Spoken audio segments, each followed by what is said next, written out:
Hi, David Erdos back with what will be poem 21 from the Bastard's Charter sequence. I write these poems when I'm either captivated or appalled by something.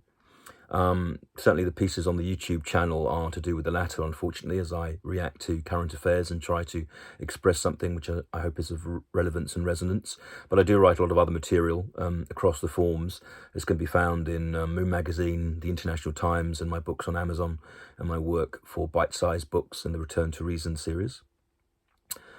This piece is one of three written yesterday. The first was a description of the beauty of the early morning light in the suburbs. The second was a reaction to an article in London's Metro newspaper about a saucy postcard that Princess Diana wrote to a former paramour of hers.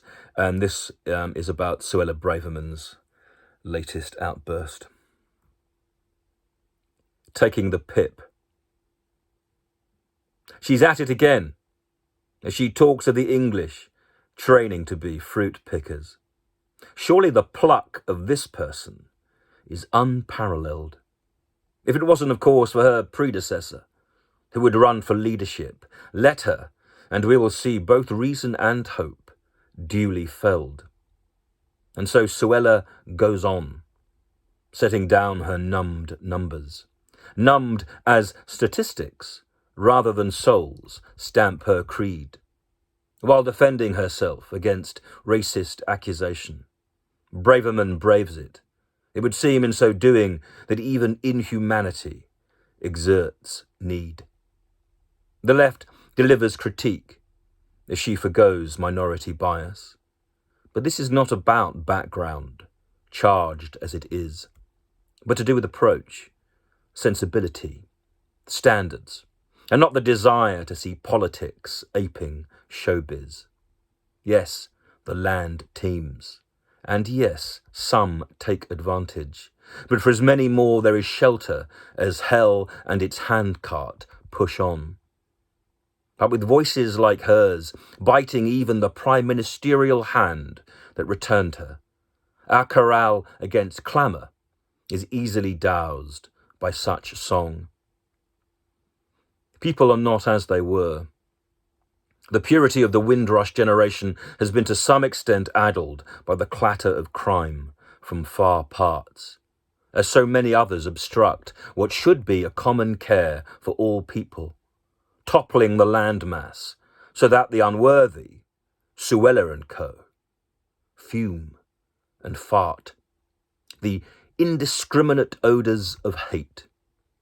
So as the human genome grows more gnomic, how do we construct correct judgment when this arcane arbiter has her say? We have had so many ruined emblems since Blair priming a plastic time, post the fascist. England is no Eden. And just look at Jerusalem now. Chaos plays. Fear is folly for some, but the arch take advantage. So when those in high buildings imitate Harry Lime looking down on his dots, will we really cauterize that hot motion? And who will serve the sentence she's written, by which dictate is fate signed? Will we smell the pit steam, or descend ever further? As her mouth leaks lava, does the ruin she wreaks consume roads leading out from the swamp to some angel-stamped clearing, where waiting in the trees, guards survey us before releasing the catch? Is it code for her totalitarian tease as she points the English back to their apples? Braverman, you're a berry of the poisonous kind. Lock and load.